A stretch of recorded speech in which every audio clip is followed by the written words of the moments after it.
এই পাশে আপনি চাইলে আমি আপনাকে ধাক্কা দিয়ে নিয়ে যেতে পারি। আপনি বসেন, আমি আপনাকে ধাক্কা দিয়ে নিয়ে যাই। আপনি একা অনেক দূর ভাই, আপনি বসেন, আমি নিয়ে যাচ্ছি, সমস্যা নাই। বসেন বসেন, সমস্যা নেই ভাই। ভাই আমি আগেও নিছি এইভাবে, সমস্যা নাই। পাম্প অনেক দূরে, আপনি বসেন ভাই, বসেন বসেন, সমস্যা নাই। আমি আপনাকে যখন ধাক্কা দিব, হ্যাঁ আপনি খালি ব্রেক ধরবেন না, নিউট্রাল করেন বাইকটা। বিসমিল্লাহ।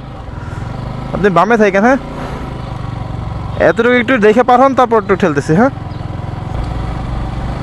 আপনি বামে থাকেন, হ্যাঁ নিউট্রাল দেখেন বাইক, ধরেন ধাক্কা দেবো জোরে। ভাই বামে বামে বামে, ভালো থাকেন ভাই, আল্লাহ হাফেজ। এই জায়গায়